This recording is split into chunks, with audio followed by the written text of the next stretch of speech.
जय हिंद साथियों, स्वागत है आपका self study classes with Sumit Jain YouTube channel और दोस्तों ऐप में। दोस्तों बहुत सारे स्टूडेंट को ऐप डाउनलोड नहीं करते बन रहा है या फिर कर भी लिया है तो कोर्स भी नहीं देख पा रहे हैं। तो मैं आज उनको बता दूं कि ये जो सेल्फ स्टडी क्लासेस इस प्रकार से जब आप प्ले स्टोर से करते हैं तो ये आपका वेल जो है आइकन उसमें लगा हुआ है ना। तो इस प्रकार से सेल्फ स्टडी क्लासेस आपको सर्च करना है और ऐसे आइकन में आपको ऐप मिलने वाला है। ठीक है, तो दोस्तों हम देखें कि प्ले स्टोर में आपको इस प्रकार से दिखेगा ये सेल्फ स्टडी क्लासेस। ठीक है, ये प्ले स्टोर में आपको सेल्फ स्टडी क्लासेस का ऐप दिखने वाला है। ठीक है, ये इमेज उसमें डली है, ये आइकन, ये लोगो उसमें डला है। ठीक है, अब दोस्तों इसको इंस्टॉल करना है, यहां से आप इंस्टॉल करेंगे। ठीक है, अब इंस्टॉल करेंगे तो वहां पर आपको नंबर मांगेगा, जीमेल नंबर मांगेगा, तो आपको ओटीपी आएगा, तो आप रजिस्टर करके आगे बढ़ेंगे। तो साथियों स्टार्ट हो चुका है आज का ये सेशन। सभी लोग वीडियो को एक बार लाइक कर देंगे। दोस्तों आज हम पढ़ने वाले हैं आधुनिक काल, और आधुनिक काल में दोस्तों आज हम पढ़ेंगे भारतेंदु युग को। आपको पता है कि हिंदी साहित्य का जो आधुनिक काल है उसकी जो शुरुआत होती है वो भारतेंदु युग से होती है। ठीक है, तो सभी लोग तैयार हैं तो जल्दी से एक बार वीडियो को लाइक कर देंगे, वीडियो को अपने मित्रों तक शेयर कर दें। सभी लोग आ जाएं और स्टार्ट होता है आज का इस सेशन। साथियों हम रोज 9 बजे यहां पर अपन पढ़ते हैं। आप जूनियर टेट एग्जाम की तैयारी कर रहे हैं या फिर दोस्तों आप तैयारी कर रहे हैं TGT PGT exam, super TET exam की, तो हिंदी साहित्य आपके लिए दोस्तों यहां पर बहुत बढ़िया तरीके से पढ़ाया जाएगा। आज का अपना पहला प्रश्न है कि आचार्य रामचंद्र शुक्ल की दृष्टि में किस युग के लेखकों की दृष्टि व्याकरण के नियमों पर अच्छी तरह नहीं जमी थी? ये आपका पहला प्रश्न है। जिन भी साथियों ने दोस्तों अभी तक ऐप डाउनलोड नहीं किया है वो ऐप जरूर डाउनलोड कर लें। प्ले स्टोर से आपको क्या करना है, प्ले स्टोर में जाइए, प्ले स्टोर में सर्च करिए सेल्फ स्टडी क्लासेस, है ना। ये ऐप आप डाउनलोड कर लेते तो हिंदी साहित्य का दोस्तों यहां पर आपको खजाना मिलने वाला है ना। अब आपको बताना है कि आचार्य रामचंद्र शुक्ल की दृष्टि में किस युग के लेखकों की दृष्टि व्याकरण के नियमों पर अच्छी तरह नहीं जमी थी। बताइए, 4 विकल्प हैं, 4 में से आपको बताना है। सभी लोग आंसर बताएंगे। और दोस्तों किस युग में, किस युग के लेखकों की दृष्टि व्याकरण के नियमों पर अच्छी तरह नहीं जमी थी, ये क्वेश्चन आपको बताना है। और बिल्कुल सही आंसर आया है, उत्तर है भारतेंदु युग। भारतेंदु युग के कवियों की जो दृष्टि है वो व्याकरण के नियमों पर अच्छी नहीं जमी थी। ये जो कथन है ये कथन किसका है? रामचंद्र शुक्ल का। ये क्वेश्चन आए हुए हैं यूपी पीजीटी 2013 में, ये क्वेश्चन आया हुआ है। इन क्वेश्चनों को अपन को पढ़ना है। ये क्वेश्चन कई बार रिपीट होते हैं दोस्तों, बार बार रिपीट होते हैं। यहां पर देखते हैं आचार्य रामचंद्र शुक्ल की दृष्टि में भारतेंदु युग के लेखकों की दृष्टि व्याकरण के नियमों पर अच्छी तरह नहीं जमी थी। भारतेंदु युग के लेखक भारतेंदु हरिश्चंद्र हैं, बद्री नारायण चौधरी प्रेमघन हैं, प्रताप नारायण मिश्र हैं, ठाकुर जगमोहन सिंह हैं और लाला श्रीनिवास दास। अब आपसे यहां से एक क्वेश्चन और बनेगा कि निम्न में से बताइए कौन सा भारतेंदु युग का कवि है या फिर कवि नहीं है। तो अपन को याद रख लेना भारतेंदु हरिश्चंद्र, बद्रीनारायण चौधरी, प्रताप नारायण मिश्र, ठाकुर जगमोहन सिंह और लाला श्रीनिवास दास। ठीक है, अब दोस्तों अगला क्वेश्चन जो आपने बताया है कि भारतेंदु का खड़ी बोली में रचित कविताओं का संग्रह किस नाम से प्रसिद्ध है? खड़ी बोली में रचित कविताओं का संग्रह आपको बताना है। और आपने बिल्कुल सही आंसर चयन किया है कि सर फूलों का गुच्छा। फूलों का गुच्छा यानी ए नंबर आपका बिल्कुल सही हो जाएगा। ये जो फूलों का गुच्छा है ये दोस्तों भारतेंदु जी का कविताओं का संग्रह है ना। और एक खड़ी बोली की कविताओं का संग्रह है, याद रख लेना। बोले भारत में फूलों का गुच्छा खड़ा है, भारत में फूलों का गुच्छा खड़ा है तो भारत से बनेगा भारतेंदु। फूलों का गुच्छा तो फूलों का गुच्छा कविता संग्रह, खड़ा है तो खड़ी बोली, है ना। तो खड़ी बोली की दोस्तों कविताओं का संग्रह माना जाता है फूलों का गुच्छा, यानी कि आपका जो ए नंबर है वो बिल्कुल सही है। ठीक है, युग प्रवर्तक साहित्यकार भारतेंदु हरिश्चंद्र ने मुख्यतः ब्रज भाषा में काव्य रचना की, परंतु फूलों का गुच्छा तथा दशरथ विलाप नामक काव्य ग्रंथों की रचना भारतेंदु जी ने खड़ी बोली में की थी। ये आपको याद रख लेना है। ठीक है, अब दोस्तों यहां पर आपको बताना कौन सा लेखक भारतेंदु मंडल का नहीं है। भारतेंदु मंडल का लेखक कौन सा नहीं? आपने देखा होगा दोस्तों, अपन देखते भारतेंदु युग में भारतेंदु मंडल बनाया गया था और भारतेंदु मंडल के सबसे वरिष्ठ जो दोस्तों लेखक थे वो लेखक थे बालकृष्ण भट्ट, है ना। बालकृष्ण भट्ट का जन्म हुआ था दोस्तों 1844 में, इसको आपको याद रख लेना है। भारतेंदु का जन्म, बालकृष्ण भट्ट का जन्म कब हुआ था? 1844 में हुआ था, है ना। और भारतेंदु जी का जन्म कब हुआ था? 1850 में। तो एक उत्तर यहां से आता है कि सबसे वरिष्ठ जो भारतेंदु युग के थे वो बालकृष्ण भट्ट थे। याद रख लेना। कौन सा लेखक भारतेंदु मंडल का नहीं है? तो देखना दोस्तों, प्रताप नारायण मिश्र हैं, प्रेमघन भी हैं, बालकृष्ण भट्ट भी हैं, लेकिन श्रीधर पाठक नहीं है। उत्तर चला जाता है डी की तरफ। डी नंबर आपका बिल्कुल सही हो जाता है। भारतेंदु एवं उनका मंडल, इस प्रकार से भारतेंदु मंडल से एक क्वेश्चन आता है, याद रख लेना। सभी लोग लाइक करें वीडियो को, अपने मित्रों तक शेयर भी करना है, ठीक है। जितने भी हमारे साथी हैं शेयर जरूर किया करें व्हाट्सएप पर, और दोस्तों और भी जगह जहां पर भी आपको करना है। भारतेंदु एवं उनका मंडल, भारतेंदु हरिश्चंद्र, बद्रीनारायण चौधरी प्रेमघन, प्रताप नारायण मिश्र, ठाकुर जगमोहन, है ना, और दोस्तों नवनीत चतुर्वेदी, अंबिका दत्त व्यास, राधा कृष्ण दास, ये सभी माने जाते हैं दोस्तों भारतेंदु मंडल। जबकि स्वच्छंदतावादी कवि माने जाते कौन? श्रीधर पाठक।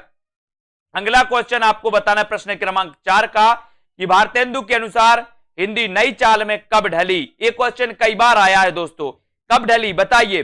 सभी लोग वीडियो को लाइक जरूर कर देंगे। और भारतेंदु के अनुसार हिंदी नई चाल में कब ढली, एक क्वेश्चन अगर आपसे पूछा गया तो आपको उत्तर चयन करना है। बिल्कुल उत्तर चयन करना है। यसरत्ती साहब जी हैं, यसरत्ती जी का अपने यसरत्ती साहब अपनी क्लास से जुड़े हुए और मास्टर कैडर में इनका सिलेक्शन हो गया।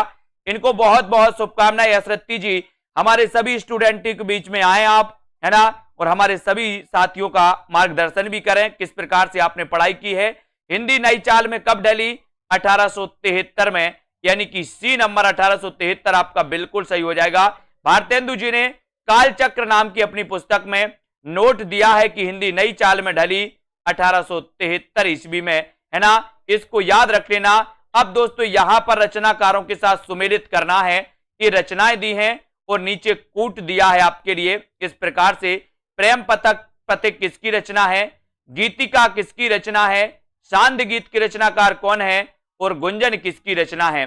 बताइए। ये 4 विकल्प हैं, 4 में से आपको बताना है। जल्दी से बताइए, सभी लोग लाइक जरूर कर देंगे। साथियों उत्तर अपना क्या हो जाएगा? प्रेम पथिक के रचनाकार कौन है? इसका आंसर आपको बताना है। प्रेम पथिक आपको पता है दोस्तों, प्रेम पथिक के रचनाकार कौन माने जाते हैं? गीतिका किसकी रचना है? गीतिका के रचनाकार कौन है? तो बोले सर गीतिका तो सूर्यकांत त्रिपाठी निराला की है, सांद गीत तो महादेवी वर्मा की है, गुंजन तो सुमित्रा नंदन पंत की है ना। तो बताइए फिर उत्तर क्या हो जाएगा? प्रेम पथिक के रचनाकार कौन माने जाते हैं? बोले सर उत्तर आपका हो जाएगा कौन सा हो जाएगा उत्तर? ए नंबर, है ना। ए नंबर आपका बिल्कुल सही होगा। यहां पर याद रख लेना दोस्तों कि ए नंबर में जो आई भी दिया है ये गलत हुआ है यहां पर, क्योंकि इसके रचनाकार कौन माने जाते हैं? जयशंकर प्रसाद माने जाते हैं। यहां पर कुछ मिस्टेक है ना, इसको याद रख लेना है। प्रेम पथिक के रचनाकार कौन है? जयशंकर प्रसाद। ये मिस्टेक हो गया, बाकी सब सही है। गीतिका, सांद गीत, गुंजन, सुमित्रा नंदन पंत, ठीक है। इसको देखो, प्रेम पथिक दोस्तों ये जयशंकर प्रसाद की है, गीतिका सूर्यकांत त्रिपाठी निराला की रचना है, इसको याद रखेंगे, ठीक है। अब यहां पर आते हैं दोस्तों, यहां पर पढ़ते हैं सांद गीत के रचनाकार कौन है? महादेवी वर्मा। गुंजन सुमित्रा नंदन पंत की रचना है, पंचवटी मैथिली शरण गुप्त की रचना है ना। इसको आपको याद रख लेना है। अगला क्वेश्चन आपके लिए दिया गया है कि दोस्तों आचार्य शुक्ल के अनुसार स्वच्छंदतावाद के प्रवर्तक कौन माने जाते हैं? बताइए। 4 विकल्प हैं। आचार्य रामचंद्र शुक्ल के अनुसार आपको बताना है कि दोस्तों स्वच्छंदतावाद के प्रवर्तक कौन हैं? बताइए। आचार्य शुक्ल के अनुसार स्वच्छंदतावाद के प्रवर्तक कौन माने जाते हैं? मैथिली शरण गुप्त, राधा कृष्ण दास, श्रीधर पाठक या फिर अयोध्या से उपाध्याय हरिओत? बताइए। यसरत्ती जी, यासु जी, बिल्कुल सभी लोगों को आंसर चयन करना है। आचार्य शुक्ल के अनुसार स्वच्छंदतावाद का बताना है कि प्रवर्तक कौन है, तब आपका बिल्कुल सही आंसर है कि श्रीधर पाठक ये स्वच्छंदतावाद के प्रवर्तक माने जाते हैं। इनको याद रख लेना है ना दोस्तों। आपको पता है कि क्वेश्चन कई बार आया है। आचार्य शुक्ल के अनुसार स्वच्छंदतावाद के प्रवर्तक श्रीधर पाठक हैं। इन्होंने ब्रज भाषा में मौलिक काव्य काश्मीर सुषमा की रचना 1904 ईस्वी में की। पाठक जी की खड़ी बोली में मौलिक कृतियां बनाष्टक, देहरादून, भारत गीत है ना, जगत सच्चाई सार, सांध अटन और गुणवंत हेमत, इनको भी अपन को पढ़ना है। अगला क्वेश्चन है हिंदी नई चाल में ढली ये कथन किसका है? कथन बताना है ये कथन किसका है साथियों। अभी अपन ने पढ़ा था कि हिंदी नई चाल में कब ढली, तो आपने बता दिया 1973। लेकिन अब आपसे पूछा गया कि हिंदी नई चाल में ढली ये कथन किसका है? बिल्कुल दोबारा आ रहा है मास्टर कैडर, बिल्कुल बहुत बढ़िया है ना, दोबारा मास्टर कैडर फिर से आ रहा है। बढ़िया तैयारी करें जितने भी हमारे साथी हैं, है ना, तैयारी में लग जाएं अभी से। मैं बता रहा हूं कि अभी एग्जाम के 1-2 महीने में कोई तैयारी नहीं होती। आप तैयारी करते हो तो पहले से किया करो, और निरंतर जो तैयारी करते हैं सिलेक्शन उन्हीं का होता है ना। तो यहां पर अभी से आप तैयारी में लग जाओ। और हिंदी नई चाल में ढली कथन किसका है? तो भारतेंदु हरिश्चंद्र का, और डी नंबर आपका बिल्कुल सही हो जाएगा। भारतेंदु हरिश्चंद्र, हिंदी नई चाल में ढली ये कथन भारतेंदु जी का है ना। और भारतेंदु हरिश्चंद्र का जन्म 1850 ईस्वी में काशी में हुआ। इनके द्वारा रचित 70 काव्य कृतियां हैं, इनको याद रख लेना। भक्ति सर्वस्व, प्रेम मालिका, कार्तिक स्नान, बैसाख महात्म, प्रेम सरोवर और प्रेम माधुरी, ये रचनाएं भी आपको याद रख लेना है दोस्तों। अगला क्वेश्चन आपको बताना है कि आधुनिक काल के साहित्य की सबसे बड़ी विशेषता क्या है? आधुनिक काल के साहित्य की ये आपको बताना है। मात्र गद्य में उत्कृष्ट कृतियां की रचना हुई, गद्य को साहित्य के सशक्त माध्यम के रूप में प्रतिष्ठित किया, या नवगीतों में संगीत के तत्वों को पिरोना, या फिर दोस्तों भावुकता कथनों को प्रश्रय प्रदान करना। ये आप बताएंगे कि आधुनिक काल के साहित्य की सबसे बड़ी विशेषता क्या है, बताइए। उत्तर इसका राइट चयन करना है रवि जी,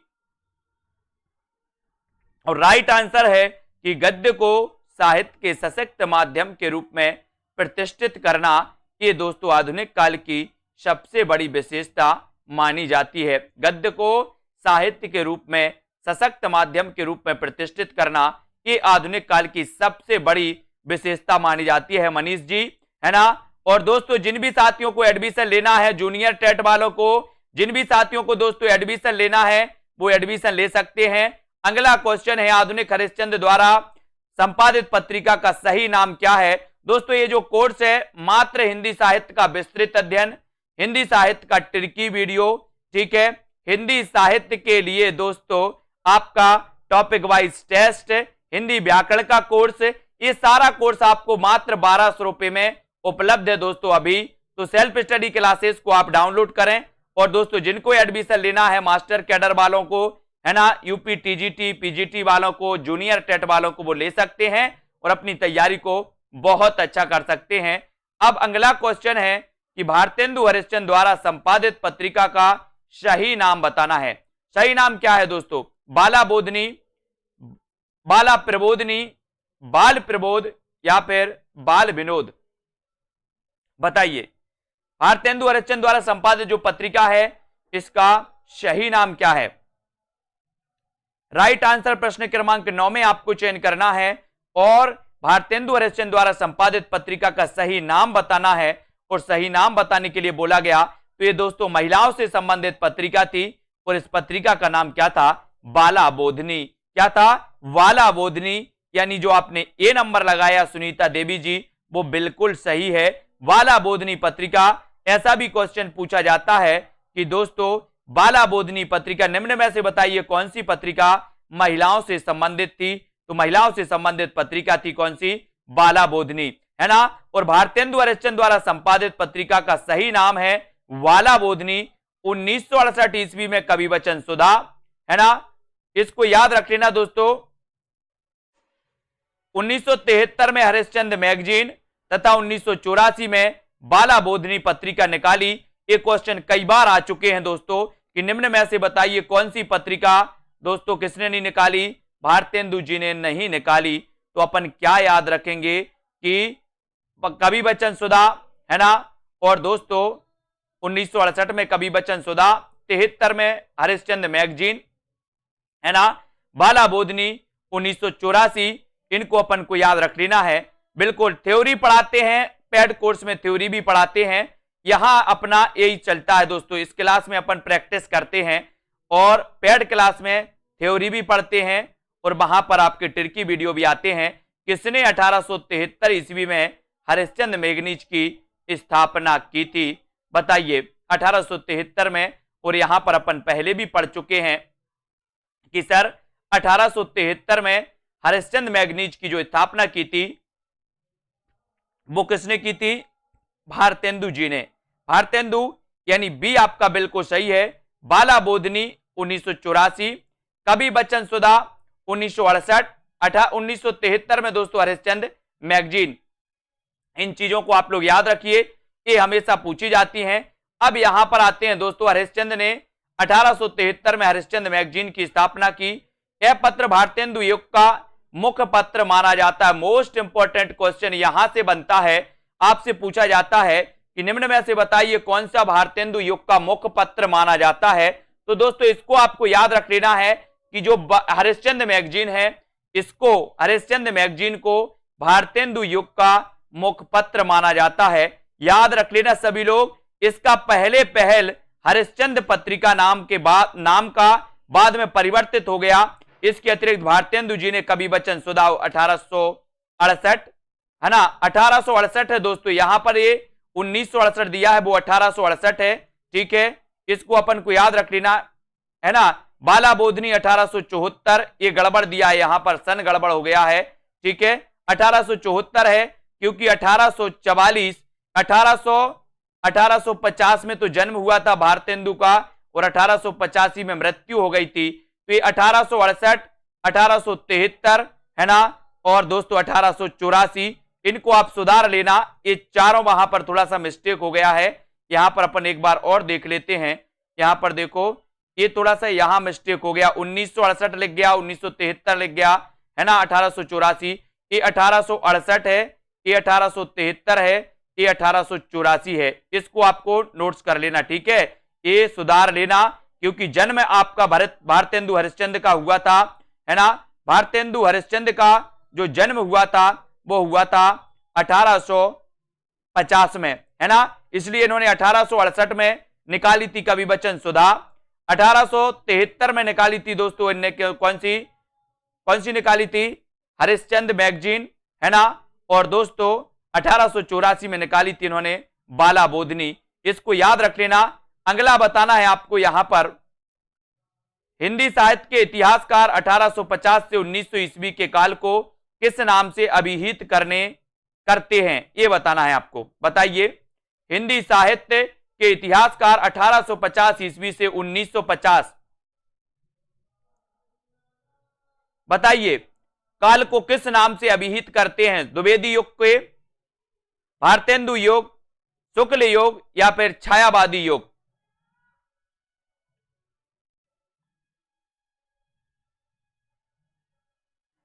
तो इसको याद रख लेना दोस्तों, ये उत्तर आपका सही हो जाएगा, भारतेंदु युग, है ना। 1850 से लेकर के 1900 युग, ये भारतेंदु युग कहलाता है। बी नंबर आपका बिल्कुल सही है, ठीक है। हिंदी साहित्य के इतिहासकार 1850 से 1900 के काल को भारतेंदु युग के नाम से जानते हैं। द्विवेदी युग का समय 1900 से दोस्तों 1918-20 माना जाता है, 1920 माना जाता है, ठीक है। 1918 से 36 ये छायावाद युग का है, और दोस्तों 1936 से 43 जो होता है वो प्रगतिवाद का होता है ना। इनको आपको याद रख लेना है दोस्तों, ये 1918 से 36 ये छायावाद माना जाता है। अगला क्वेश्चन आपकी स्क्रीन पर है, भीतर भीतर सब रस चूसे, हंसे हंस के तन मन धन मुंह से, पंक्ति किस कवि की है, बताइए। भीतर भीतर सब रस चूसे, हंस हंस के तन मन धन मुंह से, ये पंक्ति किस कवि की मानी जाती है, प्रियंका जी, है ना। ये चार विकल्प में से अपन को चयन करना है। मीना जी, कल्पना जी बताइए।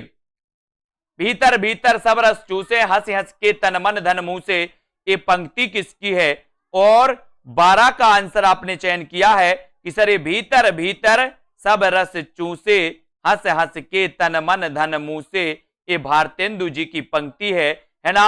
हिंदी साहित्य के संदर्भ में नव जागरण के अग्रदूत, निज भाषा उन्नति है सब अन्नति को मील, को बीज मंत्र मानने वाले, वल्लभ संप्रदाय में दीक्षित, उर्दू में रसा उपनाम से कविता करने वाले भारतीय हरिश्चंद्र, 70 काव्य ग्रंथों की रचना की इन्होंने। और इसके प्रमुख काव्य ग्रंथ हैं इनके विजयनी विजय वैजंती, है ना, दशरथ विलाप, फूलों का गुच्छा, भारत शिक्षा, रिपुनाष्टक, प्रबोधनी, प्रात समीरन। ये पूछी जाती हैं दोस्तों। ये रसा उपनाम से भी लिखते थे भारतेंदु। वल्लभ संप्रदाय में ये दीक्षित थे, यानी कि कृष्ण भक्त थे। कौन? वल्लभाचार्य। इन्होंने कहा था निज भाषा उन्नति है सब उन्नति को मूल। ये दोस्तों है ना, बिन निज भाषा ज्ञान के मिटे नाही को सूल। ये इन्होंने भारतेंदु जी ने पंक्ति दी थी। ये पंक्ति भी आपको याद रखना है। अगला क्वेश्चन है कि भारतेंदु ने जिस प्रकार हिंदी गद्य की भाषा का परिष्कार किया, उसी प्रकार काव्य की ब्रज भाषा का भी इस पंक्ति के लेखक कौन माने जाते हैं? ये आपको बताना है। उत्तर बताएंगे। उत्तर क्या हो जाएगा? फिर से पंजाब मास्टर कैडर आ रहा है। एक और पंजाब मास्टर कैडर का एग्जाम देंगे यशरत्ती जी, है ना। भारतेंदु ने जिस प्रकार हिंदी गद्य की भाषा का परिष्कार किया, उसी प्रकार काव्य की ब्रज भाषा का भी इस पंक्ति के लेखक हैं। इस पंक्ति के लेखक कौन माने जाते हैं? रामचंद्र शुक्ल माने जाते हैं, राम कुमार वर्मा माने जाते हैं, या फिर दोस्तों बताइए शिवदान सिंह चौहान या फिर रामविलास शर्मा माने जाते हैं? ये आंसर आपको बताना है। सभी लोग बताएंगे, जल्दी से बताएं उत्तर क्या हो जाएगा। उत्तर बताना है और उत्तर बिल्कुल सामने है आपके। बोले सर रामचंद्र शुक्ल, उत्तर तो आपने ही बता दिया, है ना। भारतेंदु ने जिस प्रकार हिंदी गद्य की भाषा का परिष्कार किया, उसी प्रकार काव्य की ब्रजभाषा का। तो ये आंसर तो आपके सामने था। उद्धव शतक में कितने छंद हैं बताइए?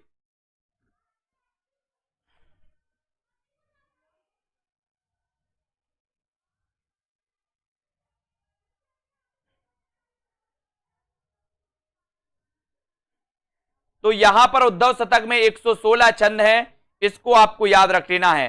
कितने छंद हैं? 116 छंद। यानी कि आपका जो ए नंबर है वो बिल्कुल सही हो जाएगा। ए नंबर आपका बिल्कुल सही हो जाएगा। ठीक है, ए नंबर 116। उद्धव शतक में 116 छंद हैं। उद्धव शतक जगन्नाथ दास रत्नाकर की प्रसिद्ध कृति है। इसको आपको याद रख लेना है। ठीक है, और दोस्तों आगे बढ़ते हैं। आगे जो अपना है यहां पर अंग्रेजी विद्वान पोप के एसे ऑन क्रिटिसिज्म का रोला छंद में समालोचना दर्श शीर्षक से इन्होंने अनुवाद किया। ये तो खैर ठीक है। अगला क्वेश्चन आपको बताना है, गोल्ड स्मिथ की कृति ट्रेवलर का हिंदी अनुवाद किसने किया? गोल्ड स्मिथ की, बहुत बढ़िया प्रश्न है। गोल्ड स्मिथ की कृति ट्रेवलर का हिंदी अनुवाद किसने किया बताइए? बिल्कुल सही है। यहां पर दोस्तों आपको एक चीज सुधारनी है। एक चीज सुधारनी है, 1868 सुधार लो, है ना, और 1873 और 1874 ये आप सही कर लेना, है ना। एक कवि बचन सुधा 1868, 1873 में हरिश्चंद्र चंद्रिका और 1874 में बाला बोधनी। ये आप सही कर लेना इसको, है ना। 1884 नहीं है, ये 1874 है ना। 1868, 1873 और 1874 इसको आप लोग सही कर लेना। ठीक है, और यहां पर गोल्ड स्मिथ की कृति ट्रेवलर का अनुवाद किसने किया? तो किया है श्रीधर पाठक ने, है ना। ये चीज को आप लोग सुधार लें। ठीक है, कहीं मिस्टेक होती तो दोस्तों कमेंट में जरूर लिखा करें और उसको अपन क्लास के दौरान ही सही कर लेंगे, है ना। 1868 में दोस्तों कवि बचन सुधा, 1873 में हरिश्चंद्र चंद्रिका, है ना, हरिश्चंद्र मैगजीन, और 1874 में बाला बोधनी। ये समय लिख लो आप अगर आप नोट्स कर रहे हो तो। 1868, 73 और 74। ये बाला बोधनी दोस्तों 74 है, 84 नहीं है। ठीक है, इसको सुधार के लिखना। गोल्ड स्मिथ की दोस्तों कृति ट्रेवलर का हिंदी अनुवाद श्रांत पथिक नाम से खड़ी बोली में श्रीधर पाठक ने गोल्ड स्मिथ के अन्य ग्रंथ हर्मिट का एकांतवासी योगी तथा डिटर्जेंट विलेज का उजड़ ग्राम नाम से अनुवाद किया। ये क्वेश्चन पूछे जाते हैं। कैसे पूछे जाएंगे आपसे कि गोल्ड स्मिथ की कृति ट्रेवलर का हिंदी अनुवाद श्रीधर पाठक ने किस नाम से किया? तो आप बताओगे श्रांत पथिक के नाम से। ठीक है, खड़ी बोली में। ठीक है, गोल्ड स्मिथ के अन्य ग्रंथ हर्मिट का एकांतवासी योगी नाम से। ठीक है, डिटर्जेंट विलेज का उजड़ ग्राम नाम से। ये तीन पूछे जाते हैं, तीनों क्वेश्चन पूछे जाते हैं, इसको याद रख लेना। कैसे कैसे? गोल्ड स्मिथ का दोस्तों ट्रेवलर का श्रांत पथिक नाम से। ठीक है, खड़ी बोली का गोल्ड स्मिथ का के अन्य ग्रंथ में दोस्तों हर्मिट का एकांतवासी योगी नाम से, डिटर्जेंट विलेज का उजड़ ग्राम नाम से। इसको सभी लोग दोस्तों याद कर लेंगे। यहां से एक क्वेश्चन आपका बन जाता है, एक क्वेश्चन आपका आता है, इसको सभी लोग याद करेंगे। अगला क्वेश्चन है, त्रिशूल किसका उपनाम था? त्रिशूल किसका उपनाम था बताइए? त्रिशूल किसका उपनाम था? सभी लोग लिखेंगे, बताइए किसका उपनाम था दोस्तों त्रिशूल? त्रिशूल किसका उपनाम था? आपको बताना है, चयन करना है सभी लोगों को।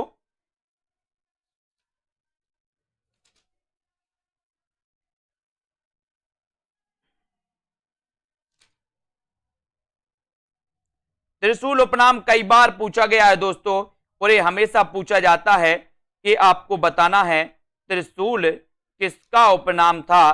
तो आपने यहां पर बिल्कुल चयन किया है कि सर गया प्रसाद शुक्ल स्नेही। गया प्रसाद शुक्ल स्नेही का उपनाम क्या था? तो इनका उपनाम था त्रिशूल। त्रिशूल आपको याद रख लेना है, त्रिशूल कई बार पूछा गया है। त्रिशूल किसका उपनाम था? तो दोस्तों त्रिशूल जो उपनाम था वो तो गया प्रसाद शुक्ल स्नेही का है ना। गया प्रसाद शुक्ल स्नेही का उपनाम त्रिशूल था। ये श्रृंगारिक कविताएं स्नेही उपनाम से लिखा करते थे, याद रख लेना। और दोस्तों राष्ट्रीय भावनाओं की कविताएं त्रिशूल उपनाम से लिखा करते थे। ठीक है, अब अगला क्वेश्चन आपको बताना है कि ब्रज कोकिल के नाम से कौन जाना जाता है? ब्रज कोकिल के नाम से आपको चयन करना है, चयन करिए फटाक से। ब्रज कोकिल के नाम से कौन जाना जाता है? सभी लोग चयन करेंगे।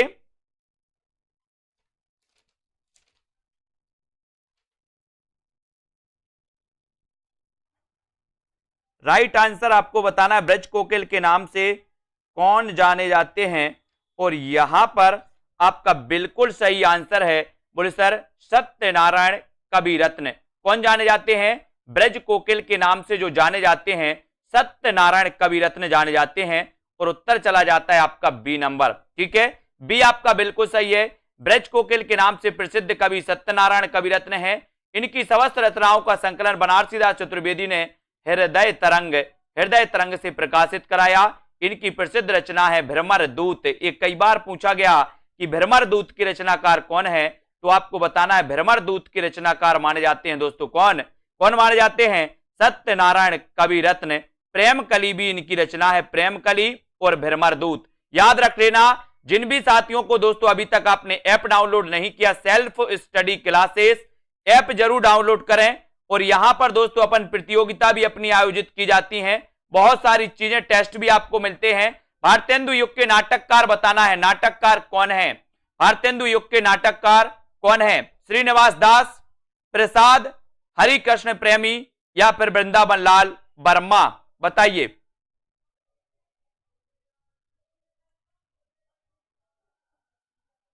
और भारतेंदु युग के नाटककार कौन है? बोले सर भारतेंदु युग के नाटककार हैं श्रीनिवास दास।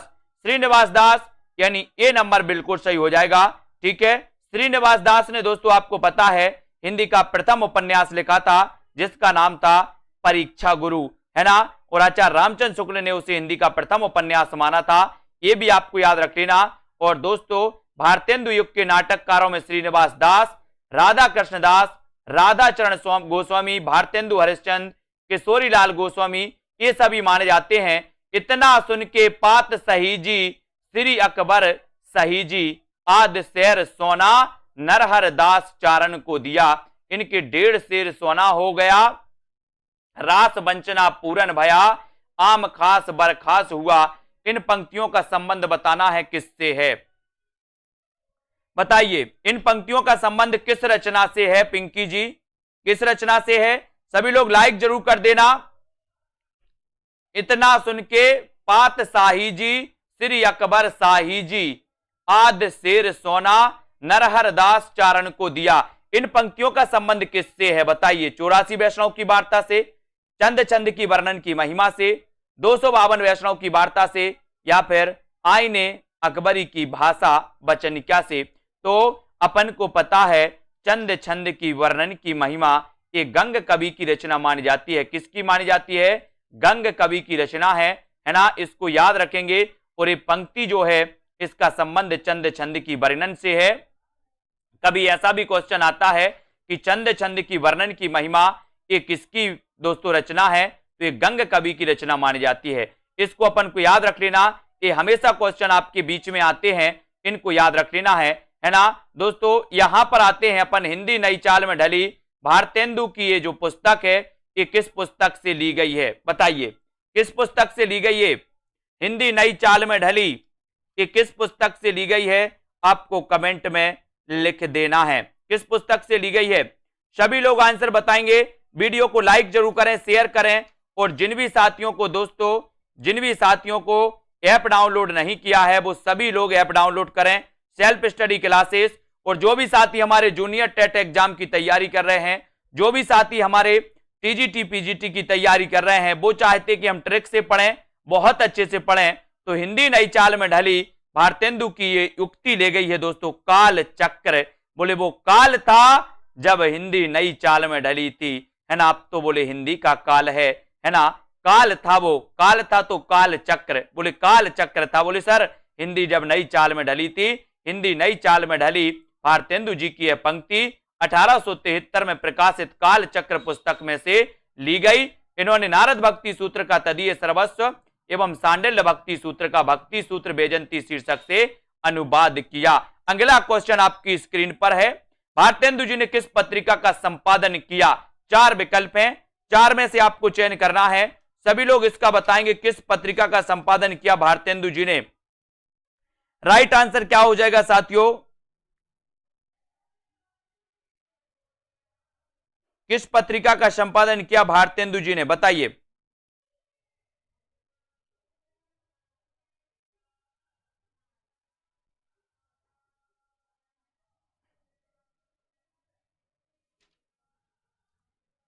और यहां पर आपका बिल्कुल सही है, बोले सर कवि बचन सुधा 1868, है ना, 1868। इसको याद रखेंगे। 1868 में इन्होंने कवि बचन सुधा, हरिश्चंद्र मैगजीन, बाला बोधनी नामक की पत्रिकाएं निकाली थी दोस्तों। ये 3 पत्रिकाएं आपको याद रख लेना है। इनकी सभी पत्रिकाएं काशी से प्रकाशित हुई थी, ये चीज भी आपको याद रख लेना है। मर्यादा का भी इन्होंने संपादन किया, मर्यादा का संपादन कृष्णकांत मालवीय तथा माधुरी का संपादन दुलारी लाल भार्गव ने किया था, ये भी याद रख लेना। और दोस्तों आपको पता है कि चिंतामणि जो घोष थे, चिंतामणि घोष थे, सरस्वती का, ये सरस्वती पत्रिका के क्या माने जाते हैं? संस्थापक माने जाते हैं, है ना। सरस्वती पत्रिका के प्रथम संपादक कौन थे? आपने बताया, आपको पता होगा, श्याम सुंदर दास, है ना। ये प्रथम संपादक थे सरस्वती पत्रिका के, है ना। और दोस्तों फिर बने थे कौन? महावीर प्रसाद द्विवेदी। लेकिन जो सरस्वती पत्रिका के संस्थापक थे चिंतामणि घोष, है ना। ये याद रख लेना। कभी कभी पूछा जाता है कि सरस्वती पत्रिका के संस्थापक कौन थे, तो संस्थापक आपको लगाना है दोस्तों, संस्थापक में चिंतामणि घोष, है ना। फिर पूछा जाता है कि सरस्वती पत्रिका के प्रथम संपादक कौन थे, तो श्याम सुंदर दास। फिर पूछा जाता है कि महावीर प्रसाद द्विवेदी कब संपादक बने, तो 1903 में, है ना। सबसे पहले 81 से प्रकाशित हुई थी पत्रिका सरस्वती पत्रिका, उसके बाद दोस्तों प्रयाग से, याद रख लेना, ठीक है। समस्या पूर्ति किस युग की विशेषता है, तो यह है भारतेंदु युग की, भारतेंदु युग की विशेषता है समस्या पूर्ति। और ए नंबर आपका बिल्कुल सही हो जाता है। भारतेंदु युग में समस्या पूर्ति एक पर्याप्त लोकप्रिय काव्य पद्धति थी।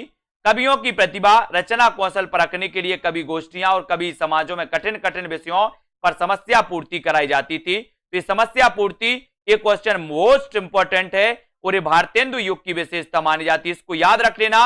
अभी तक साथियों अगर आपने self study classes app download नहीं किया है तो ऐप डाउनलोड करें। हर रोज मैं एक दोस्तों योजना बना रहा हूं कि हर रोज 20 प्रश्नों का एक साहित्य का टेस्ट फ्री होगा सबके लिए रोज, है ना। तो इस प्रकार से मैं देखता हूं किस प्रकार से दोस्तों, है ना, जल्दी से सभी लोग बताएं उत्तर क्या हो जाएगा।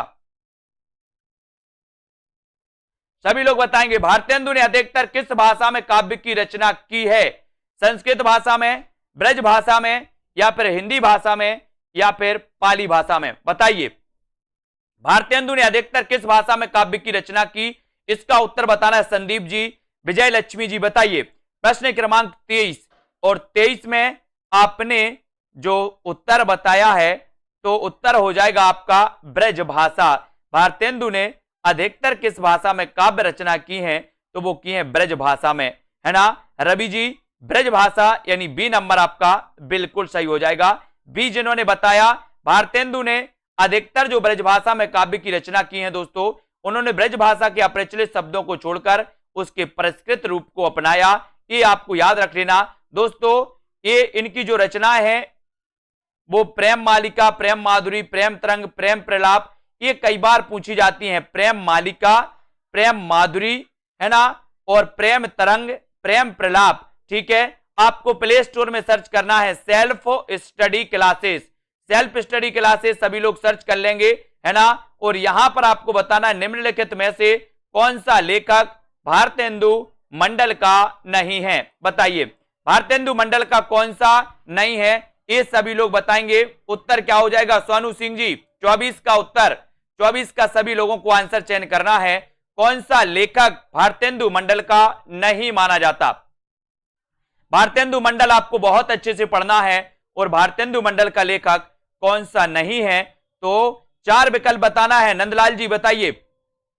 प्रश्न क्रमांक 24 सुनीता जी, शिल्पा जी, और 24 में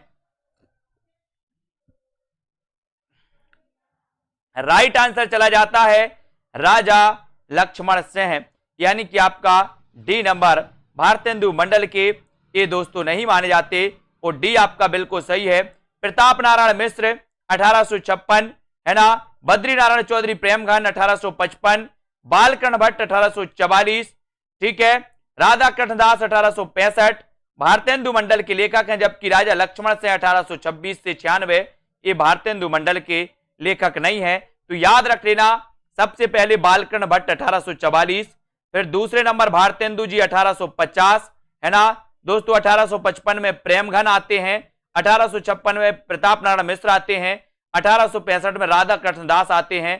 तो इनको क्रमबद्ध भी मैंने आपको बताया है, क्रमबद्ध भी आप लोग देख लिया करें, है ना। यहां पर हिंदी प्रदीप के यशस्वी संपादक का नाम बताना है। हिंदी प्रदीप मैंने आपको याद करवाया था, प्रदीप के बाल भट्टा से भरत गए, प्रदीप के बाल भट्टा से भरत गए। तो प्रदीप से प्रदीप, बाल से बालकृष्ण भट्ट, प्रदीप से हिंदी प्रदीप और बाल से बालकृष्ण भट्ट, है ना। तो प्रदीप के बाल भट्टा से भरत गए, है ना। तो प्रदीप से हिंदी प्रदीप और बाल से बालकृष्ण भट्ट, ये संपादक थे बालकृष्ण भट्ट। हिंदी प्रदीप नामक पत्रिका के यशस्वी संपादक, भारतेंदु युग के निबंधकार, वरिष्ठ निबंधकार, उपन्यासकार बालकृष्ण भट्ट थे। नूतन ब्रह्मचारी, एक अजान, 100 अजान, एक सुजान, 100 अजान, एक सुजान इनके उपन्यास हैं। नूतन ब्रह्मचारी कई बार पूछा गया और 100 अजान, एक सुजान मैंने याद करवाया था। बोले 100 अजान, एक सुजान उपन्यास किसका है? तो मैंने आपको याद करवाया था बहुत अच्छे से। कैसे याद करवाया था? बोले सर ऐसा क्या था सुजान में कि 100 अजान, एक सुजान। मैंने कहा सुजान के बाल बहुत अच्छे थे, बाल बहुत अच्छे थे। तो ये रचना किसकी होगी? बालकृष्ण भट्ट की, बालकृष्ण भट्ट की। इसको याद रख लेना दोस्तों। नूतन ब्रह्मचारी भी इन्हीं का है। अगला क्वेश्चन, नव जागरण का अग्रदूत हिंदी के किस लेखक को कहा जाता है? नए जागरण के अग्रदूत किसे कहा जाता है? सभी लोग लाइक जरूर कर देंगे। हमारे सभी मित्र सेल्फ स्टडी क्लासेस ऐप जरूर डाउनलोड कर लें। अभी दोस्तों आपके लिए कोर्स चल रहा है ना। लाइव क्लासें आदिकाल से स्टार्ट हुई हैं। जिनको अभी कोर्स को परचेस करना है तो वो अभी ऐप में एडमिशन ले सकते हो दोस्तों। कोर्स में हिंदी साहित्य, हिंदी व्याकरण के जहां पर आपको बहुत बढ़िया टेस्ट भी करवाए जाते हैं और बढ़िया तरीके से अध्ययन करवाया जाता है। नवजागरण का अग्रदूत हिंदी के किस लेखक को कहा जाता है? उत्तर चला जाता है भारतेंदु हरिश्चंद्र। भारतेंदु हरिश्चंद्र यानी कि बी नंबर आपका बिल्कुल सही है। आपके सामने है, स्क्रीन पर है आपके, भारतेंदु युग का कौन सा कवि पुष्टि मार्ग में दीक्षित था? ये आंसर आपको बताना है। तो 4 विकल्प हैं, 4 में से सभी लोग आंसर बताएंगे। 27 का आंसर हमें बताना है कि कौन सा पुष्टि मार्ग में दीक्षित था, बताइए। बालकृष्ण भट्ट थे। कल आपका ये चैलेंज प्रश्न था साथियों, और यहां पर आपको लिखना है पुष्टि मार्ग में दीक्षित था तो कौन था? बालकृष्ण भट्ट थे, भारतेंदु हरिश्चंद्र, प्रेमघन, या फिर दोस्तों प्रताप नारायण मिश्र। कौन थे? 4 विकल्प हैं। भारतेंदु युग का कौन सा कवि पुष्टि मार्ग में दीक्षित था, ये क्वेश्चन आपको बताना है। और दोस्तों 4 में से आपने जो चयन किया है ना, स्तुति जी, रविंद्र, अनुपम जी, बहुत बढ़िया आंसर आप लोगों ने बताया है कि सर भारतेंदु युग का जो कवि था, कौन से कवि थे? भारतेंदु हरिश्चंद्र। ये पुष्टि मार्ग में दीक्षित हुए, पुष्टि मार्ग में दीक्षित हुए, यानी आपका बी नंबर बिल्कुल सही हो जाएगा। ठीक है। हिंदी साहित्य के आधुनिक काल के प्रथम चरण में भारतेंदु युग के अन्य विषयों के साथ साथ परंपरागत भक्ति काव्य, विशेष रूप से कृष्ण भक्ति काव्य की रचना हुई। युग प्रवर्तक कवि भारतेंदु हरिश्चंद्र बल्लभ संप्रदाय के पुष्टि मार्ग में दीक्षित हुए। इसके पहले दोस्तों अपन ने बल्लभ संप्रदाय पढ़ा था। बल्लभ संप्रदाय के जो प्रवर्तक थे वो कौन थे? बल्लभाचार्य थे। ठीक है। आपने देखा कि बल्लभाचार्य ने पुष्टि मार्ग की स्थापना की थी। बल्लभाचार्य ने पुष्टि मार्ग की स्थापना की थी। ये क्वेश्चन कई बार आया है कि पुष्टि मार्ग की स्थापना किसने की थी, तो आपका उत्तर होता बल्लभाचार्य। ठीक है। और आपने सूरदास का नाम सुना होगा। सूरदास जी के गुरु भी कौन थे? बल्लभाचार्य थे। ठीक है। बल्लभाचार्य जी के पुत्र का नाम था विट्ठलनाथ, और विट्ठलनाथ ने दोस्तों 1565 में काय की स्थापना की थी? अष्टछाप की स्थापना की थी। ठीक है। अब यहां पर आपको बताना है कि बकरी बिलाप किसकी काव्य कृति है? बकरी बिलाप, है ना, तो ये आंसर हो जाएगा, बोले सर बकरी बिलाप, ये जो है ये भारतेंदु हरिश्चंद्र की है ना, भारतेंदु हरिश्चंद्र की है। कल्पना जी, ये नंबर आपका बिल्कुल सही है। स्तुति जी, सुनील शर्मा जी, संदीप जी, बहुत बढ़िया, ये नंबर आपका बिल्कुल सही है। बकरी बिलाप किसकी काव्य कृति है? तो ये काव्य कृति है भारतेंदु हरिश्चंद्र की, यानी कि आपका जो ये नंबर है वो बिल्कुल सही हो जाएगा। ठीक है। भारतेंदु जी की मानी जाती है और ए नंबर बिल्कुल सही है। अब यहां पर आते हैं दोस्तों, अगला क्वेश्चन आपको यहां पर बताना है, यहां पर चयन करना है। बकरी बिलाप भारतेंदु जी की व्यंग्यात्मक काव्य कृति है, और इसके अतिरिक्त इनकी काव्य कृतियों में नाम लिया जाता है भारत दुर्दशा का, नाम लिया जाता है नील देवी, प्रेम प्रलाप, है ना, प्रेमाश्रु वर्णन, प्रेम तरंग, वर्षा विनोद, विनय, है ना, और प्रेम 50, ये प्रेम 50 है। ठीक है। प्रेम 50, तन्मय लीला, दान लीला, विनय प्रेम 50। ठीक है। और दान लीला, ये सभी रचनाएं मानी जाती हैं दोस्तों, इनको आपको याद रख लेना है, ये भारतेंदु जी की रचनाएं हैं, ये सभी पूछी जाती हैं। अगला क्वेश्चन आपका है, किस लेखिका ने पशु पक्षियों पर केंद्रित रचना की है? ये क्वेश्चन आपको बताना है। प्रश्न क्रमांक आपका 29, और 29 में देवेंद्र जी बिल्कुल सही आंसर आया आपका। किस लेखिका ने पशु पक्षियों पर केंद्रित रचना की है? तो वो की है महादेवी वर्मा। अब दोस्तों महादेवी वर्मा जी की जब भी बात आती है तो महादेवी वर्मा को हम जानते हैं कि छायावाद के 4 आधार स्तंभों में से महादेवी वर्मा एक मानी जाती हैं। ठीक है। अब महादेवी वर्मा जी के बारे में अगर देखें तो दोस्तों इनकी रचनाओं में मेरा परिवार 1972 नामक रेखा चित्र लिखा इन्होंने, और इसमें महादेवी ने अपने पालतू पशु पक्षियों का विस्तृत इन्होंने वर्णन किया, जिसमें दोस्तों नीलकंठ, मोर, गिल्लू, गिलहरी, है ना, सोना, दुर्मुख, खरगोश, गौरैया, इस सभी का इन्होंने वर्णन किया है। तो एक क्वेश्चन बढ़िया आता है कि किस लेखिका ने पशु पक्षियों पर केंद्रित रचना की है? तो महादेवी ने। कभी कभी ऐसा भी क्वेश्चन आता है कि महादेवी जी की वह कौन सी रचना है जिसमें पशु पक्षियों का वर्णन किया गया? तो वो रचना है मेरा परिवार। मेरा परिवार दोस्तों महादेवी वर्मा जी की जब भी बात आती है तो महादेवी वर्मा जी आपको पता है कि छायावाद की वर्मा त्रयी में भी शामिल हैं महादेवी वर्मा जी, है ना, और दोस्तों इनकी रचनाएं आपसे पूछी जाती हैं। निहार रचना पूछी जाती है, रश्मि, नीरजा, सांदगीत, दीपशिखा, यामा, ये सारी रचना महादेवी की पूछी जाती हैं। और यामा के लिए इन्हें दोस्तों 1982 में क्या मिला था, ज्ञानपीठ पुरस्कार भी मिला था महादेवी वर्मा जी को यामा के लिए। ठीक है, तो इनको भी अपन को याद रख लेना है। और अगला क्वेश्चन, रचना काल के अनुसार भारतेंदु हरिश्चंद्र की निम्नलिखित रचनाओं को सुमेलित दोस्तों बताना है कि रचना क्रम के अनुसार आपको चयन करना है। बताइए नंदलाल जी, रचना काल के अनुसार भारतेंदु हरिश्चंद्र की निम्नलिखित रचनाओं का सही अनुक्रम क्या है? 4 विकल्प हैं, अनुक्रम बताना है। भारतेंदु जी के बारे में आपको बताना है दोस्तों। मैंने कई बार आपको बताया कि भारतेंदु जी का जो जन्म हुआ वो 1850 ईस्वी में हुआ।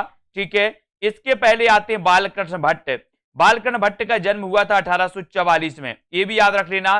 सबसे वरिष्ठ माने जाते भारतेंदु मंडल के कौन? बालकृष्ण भट्ट। ठीक है, और 1850 में भारतेंदु जी दोस्तों और मात्र 35 वर्ष जिए, यानी कि इनकी जो उम्र थी मात्र 35 वर्ष, और 1885 में इनकी क्या हो जाती है? मृत्यु हो जाती है।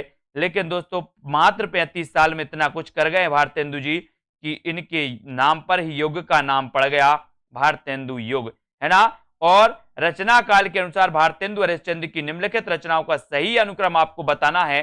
तब उत्तर है भक्त सर्वस्व, प्रेम तरंग, सतसई श्रृंगार और मधु मुकुल। इनकी रचना इस प्रकार से हैं दोस्तों, इनको याद रख लेना। भक्ति सर्वस्व, प्रेम मालिका, कार्तिक स्नान, वैसिक महात्म्य, है ना, और प्रेम सरोवर, प्रेमाश्रु वर्षण, है ना, जैन कुतूहल, प्रेम सतसई।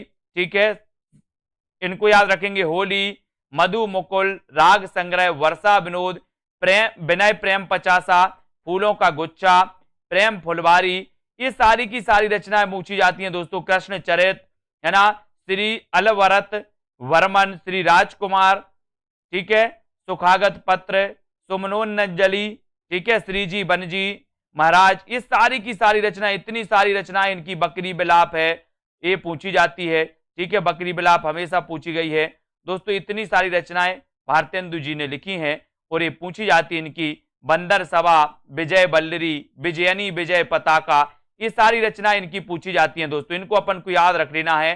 ठीक है, अब यहां पर आते हैं, अगला यहां पर आपको बताना है रचना काल के अनुसार श्रीधर पाठक की निम्नलिखित रचनाओं का सही अनुक्रम बताना है। ये 4 विकल्प हैं, श्रीधर पाठक के बारे में आपको बताना है।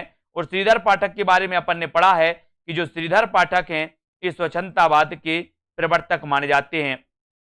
एक चीज और आपको याद रखनी है दोस्तों कि स्वच्छंदतावाद शब्द का सर्वप्रथम प्रयोग किया था किसने?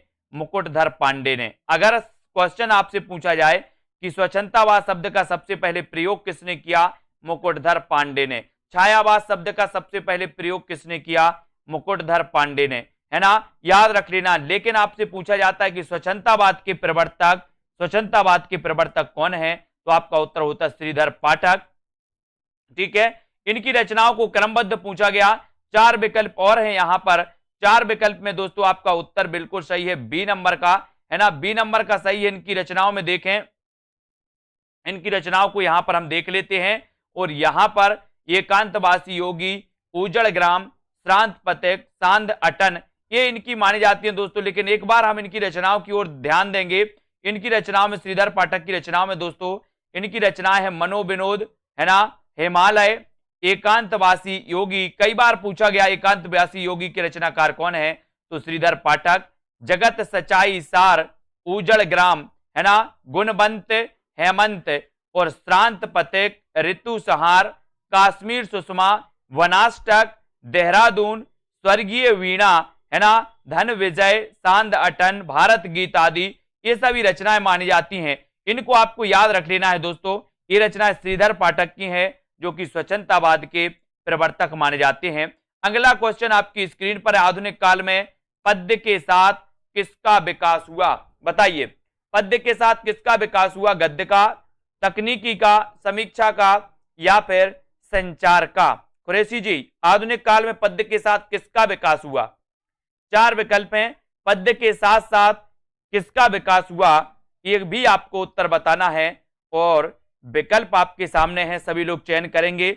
आधुनिक काल में पद्य के साथ किसका माना जाता है? लिखिए जल्दी से, आंसर क्या हो जाएगा आपका? पद्य के साथ किसका विकास हुआ? ये उत्तर आपको चयन करना है। उत्तर आपका क्या हो जाएगा? 4 विकल्प हैं, बढ़िया प्रश्न है। आधुनिक काल में पद्य के साथ किसका विकास हुआ, ये उत्तर आपको बताना है। और आपका राइट आंसर चला जाता है विकल्प नंबर ए की तरफ कि सर आधुनिक काल में पद्य का विकास तो हुआ, लेकिन पद्य के साथ साथ गद्य का भी विकास हुआ, है ना। आधुनिक काल में गद्य के साथ, पद्य के साथ गद्य का विकास हुआ, बल्कि गद्य के अंतर्मुखी विकास को देखकर आचार्य शुक्ल ने इसे गद्य काल की संज्ञा दे दी है। ठीक है, गद्य काल की संज्ञा दी थी ना, दी थी आचार्य शुक्ल ने आधुनिक काल को, है ना। तो यहां पर देखो, हिंदी आलोचना का इतिहास कौन से काल से माना जाता है? हिंदी आलोचना, ऐसा भी कई बार पूछा गया है, हिंदी आलोचना का इतिहास कौन से काल से माना जाता है? भक्ति काल से माना जाता है, या फिर दोस्तों आदिकाल, वीरगाथा काल, या आधुनिक काल से माना जाता है? हिंदी आलोचना का इतिहास आपको बताना है।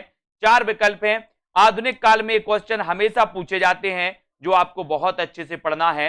बताइए, हिंदी आलोचना का इतिहास कौन से काल से माना जाता है? प्रश्न क्रमांक 33 और 33 में आपने बिल्कुल सही आंसर चयन किया है और राइट आंसर है आपका आधुनिक काल। आधुनिक काल यानी डी नंबर जो है वो बिल्कुल सही है। हिंदी आलोचना का इतिहास कौन से काल से माना जाता है? आधुनिक काल से। हिंदी आलोचना का इतिहास आधुनिक काल से माना जाता है और हिंदी आलोचना की शुरुआत 19वीं सदी के उत्तरार्ध में भारतेंदु से मानी जाती है। भारतेंदु द्वारा रचित नाटक आधुनिक हिंदी आलोचना की प्रथम आलोचनात्मक मानी जाती है दोस्तों। नाटक, है ना, नाटक निबंध लिखा था इन्होंने, आलोचनात्मक निबंध लिखा था, किसने? भारतेंदु जी ने, है ना। इसको याद रख लेना। और दोस्तों यहां पर कुछ रचनाएं दी हैं, उनका सन आपको बताना है। प्रेम माधुरी का सन क्या है? एकांतवासी योगी, हिमतरंगिणी, निहार, इन सभी के दोस्तों रचना काल आपको बताना है। रचना काल क्या है? 4 विकल्प हैं, रचना काल का आपको चयन करना है। करिए सभी लोग चयन करें जल्दी से, क्या हो जाएगा राइट आंसर आपका? प्रेम माधुरी का रचना काल क्या है? एकांतवासी योगी का रचना काल क्या है ना। और दोस्तों हिमतरंगिणी का रचना काल क्या है? तो यहां पर आपको याद रख लेना, हिमतरंगिणी 1948 की रचना है, ये तो आपको पता ही है। ठीक है, और यहां पर हम देखेंगे कि दोस्तों निहार 1930 की है। ठीक है, एकांतवासी योगी की अगर बात करेंगे तो ये 1886 की है और प्रेम माधुरी 1875 की है। तो इस प्रकार से आपको याद रख लेना दोस्तों, और उत्तर चला जाता है आपका विकल्प नंबर सी की तरफ। सी नंबर आपका बिल्कुल सही हो जाता है, सी नंबर सही है। ठीक है, निहार 1930, ठीक है, 1930 आपका सही हो जाएगा निहार, और प्रेम माधुरी 1975। ठीक है, इनके बारे में हम पढ़ेंगे, इनके बारे में देखते हैं कि ये सारी जो रचनाएं हैं इसकी व्याख्या देखते हैं। यहाँ पर प्रेम माधुरी 1875 में भारतेंदु हरिश्चंद्र। ठीक है, क्लियर। प्रेम माधुरी दोस्तों हो गया। एकांतवासी योगी 1886 में श्रीधर पाठक। हिमतरंगिणी रचना माखनलाल चतुर्वेदी की 1948, है ना। 1955 में इसे क्या मिल गया था? हिमतरंगिणी के लिए साहित्य अकादमी पुरस्कार मिल गया। सबसे पहले माखनलाल चतुर्वेदी की हिमतरंगिणी रचना के लिए साहित्य अकादमी पुरस्कार मिला 1955 में। ठीक है, निहार 1930 महादेवी वर्मा, और आंसू 1925 से जयशंकर प्रसाद, इनको याद रख लेना। अब यहां पर आते हैं हम दोस्तों, यहां पर आपको पता है कि श्रीधर पाठक की खड़ी बोली की अनुदित रचना है गोल्ड स्मिथ द्वारा लिखित हर्मिट, है ना। हर्मिट की दोस्तों ये अनुवाद मानी जाती है ना, एकांतवासी योगी। इसको याद रखेंगे। जन्म काल के आधार पर निम्नलिखित कवियों का सही अनुक्रम बताइए। सही अनुक्रम बताइए, कवियों का सही अनुक्रम बताना है जन्म काल के आधार पर। तो अपन ने पढ़ा है, ये चीज तो अपन ने पढ़ी है कि सर बालकृष्ण भट्ट आते हैं सबसे पहले, यानी कि 1844, है ना। फिर 1844 के बाद 1850 में कौन आते? भारतेंदु हरिश्चंद्र, है ना। तो यहां पर देख लो थोड़ा सा, भारतेंदु हरिश्चंद्र है किसी में, यहां पर भी हैं और यहां पर भी हैं। एक नंबर में नहीं है, कट कर दो, डी नंबर। दो तो आपके कट हो जाते हैं। अब दो में आपने देखा कि सबसे पहले आए भारतेंदु, यहां भारतेंदु, फिर यहां पर बद्रीनारायण चौधरी प्रेमघन और प्रताप नारायण मिश्र जगमोहन, ये लास्ट में आते हैं। तो उत्तर आपका यहां पर सी की तरफ चला जाता है। सी नंबर आपका बिल्कुल सही है। ठीक है, सी नंबर इसकी यहां पर अपन थोड़ी सी व्याख्या देखते हैं। भारतेंदु जी का जन्म की बात करें तो 1850 में पहले भारतेंदु जी, बद्री नारायण चौधरी प्रेमघन 1855, प्रताप नारायण मिश्र 1856 और जगमोहन सिंह 1857। तो 50 में भारतेंदु, 55 में बद्रीनाथ, है ना, और दोस्तों प्रताप नारायण मिश्र 56 में, है ना, 56 का प्रताप है। बोले सर 56 इंच सीना का क्या है? प्रताप है। इनको याद रख लेंगे। बोले 56 इंच सीना का प्रताप है ना। और बोले सर बचपन में लोग बहुत प्रेम करते हैं। बचपन में करते प्रेम की नहीं, तो बचपन से 55 तक ऐसे याद रख लेना। बोले सर भारतेंदु जी का तो आपको पता ही है 50, है ना। बद्रीनारायण चौधरी प्रेमघन, बोले आपको पता होगा, आपने अनुभव भी किया होगा। बोले सर प्रेम करते हैं बचपन में लोग, बचपन में यानी कि 55 में प्रेम करते हैं, है ना, सभी लोग करते हैं। प्रताप है किसका? बोले सर 56 इंच सीने का प्रताप है। 56 इंच सीना, है ना, प्रताप है। तो प्रताप नारायण 1856 और जगमोहन 57, है ना, संतान, इसको भी याद रख लेना। अगर आपकी संतान ना होती हो तो मोहन के पास जाना, भक्ति पूजा करना, तो याद रख लेना। तो इसको सभी लोग याद रखेंगे। अगला क्वेश्चन 36 का उत्तर आपने चयन कर ही दिया है कि स्वतंत्रतावाद का कवि कौन कहा जाता है हिंदी में? तो श्रीधर पाठक। श्रीधर पाठक यानी सी नंबर आपका बिल्कुल सही है। अब नहीं भूलना है आप 1850 में हरिश्चंद्र, प्रेम करते हैं बचपन में लोग तो 55, है ना, प्रताप है 56 इंच सीने के तो 56, जगमोहन से 57, इनको भूलना नहीं है, क्रमबद्ध पूछा जाता हमेशा, ठीक है। श्रीधर पाठक की रचनाओं की अगर बात करें तो बात आती है बनासटक की, देहरादून, भारत गीत, इन रचनाओं की बात आती है। अगला क्वेश्चन आपको बताना, नासिकेतोपाख्यान के लेखक कौन माने जाते हैं? चयन करिए, नासिकेतोपाख्यान के लेखक कौन माने जाते हैं? बिल्कुल कौन माने जाते हैं? भारत गीत, जगत सच्चाई सार, ये तो श्रीधर पाठक की मानी जाती हैं। बताइए उत्तर किसका हो जाएगा? नासिकेतोपाख्यान के लेखक कौन है? आंसर आपको चयन करना है। और बोले सर नासिकेतोपाख्यान सदल मिश्र, इसके लेखक कौन माने जाते हैं? सदल मिश्र। और डी नंबर आपका बिल्कुल सही हो जाता है। जिन भी साथियों ने अभी तक self study classes app download नहीं किया, वो सेल्फ स्टडी क्लासेस का ऐप जरूर डाउनलोड करें, है ना। अंग्रेजों द्वारा कलकत्ता में स्थापित फोर्ट विलियम कॉलेज, है ना, आपको पता है 1800 ईस्वी में दोस्तों फोर्ट विलियम कॉलेज की स्थापना हुई थी। और ये फोर्ट विलियम कॉलेज में कार्य करने वाले सदल मिश्र ने खड़ी बोली गद्य की पुस्तक नासिकेतोपाख्यान की रचना की। Fort William college Hindi Urdu अध्यापक लल्लू लाल ने प्रेम सागर, ये कई बार पूछा गया है कि लल्लू लाल ने प्रेम सागर, मुंशी सदा सुखलाल ने सुख सागर, इंसा अल्लाह खान ने रानी केतकी की कहानी की रचना की। और रानी केतकी की कहानी का जो अन्य नाम है जो पूछा जाता है, वो अन्य नाम क्या है? उदय भानचरित। रानी केतकी की कहानी इंसा अल्लाह खां और इसका अन्य नाम है उदय भानचरित, है ना। प्रेम सागर के रचनाकार लल्लू लाल, है ना। और दोस्तों यहां पर अपन ने देखा सुख सागर सदा सुखलाल की रचना, इनको याद रख लेना। नासिकेतोपाख्यान सदल मिश्र की, फोर्ट विलियम कॉलेज की स्थापना 1800 में हुई, है ना, ये भी आपको याद रख लेना है दोस्तों। अब यहां पर आते हैं, अब आपको एक कमेंट में उत्तर लिखना है कि फोर्ट विलियम कॉलेज की स्थापना किसने की थी। कमेंट में उत्तर जिनको भी बनता है वो कमेंट में जरूर लिखें, ठीक है। यहां पर आ जाते हैं, यहां पर आपको प्रश्न बताना है कि इनमें से कौन सा नाटक भारतेंदु जी का नहीं है? कौन सा नहीं है भारतेंदु जी का? भारत दुर्दशा, नील देवी, साधना जी, प्रेम जोगनी, रणधीर, प्रेम मोहिनी। जिन भी साथियों को कोर्स में एडमिशन लेना है वो कोर्स में एडमिशन लेते चलें और दोस्तों अपनी तैयारी को यथावत करें, चाहे वो जूनियर टेट वाले हों, चाहे दोस्तों आपके पंजाब मास्टर कैडर वाले हों, टीजीटी पीजीटी वाले हों। दोस्तों तैयारी आपको करनी है तो आ जाइए सेल्फ स्टडी क्लासेस ऐप पर, बढ़िया आपके लिए कोर्स लॉन्च किया गया है। व्यवस्थित पढ़िए, क्रमबद्ध पढ़िए, ट्रिक से पढ़िए, है ना। कौन सा नाटक भारतेंदु जी का नहीं है? तो अपन ने पढ़े हैं, है ना, पढ़े हैं क्या? नहीं, भारतेंदु जी का नाटक कौन सा नहीं है? नील देवी तो है, भारत दुर्दशा है, प्रेम जोगनी है, रणधीर प्रेम मोहिनी नहीं है। रणधीर प्रेम मोहिनी ये नाटक दोस्तों याद रख लेना, ये किसका है? ये है श्रीनिवास दास का। श्रीनिवास दास का माना जाता है दोस्तों रणधीर प्रेम मोहिनी। इसको याद रखेंगे। रणधीर प्रेम मोहिनी नाटक भारतेंदु हरिश्चंद्र का नहीं, बल्कि ये किसका है, लाला श्रीनिवास दास का है। इनके अन्य नाटक दोस्तों ताप्ता संवरण, संयोगिता स्वयंवर, है ना, किसके, श्रीनिवास दास के, ये भी आपको याद रख लेना।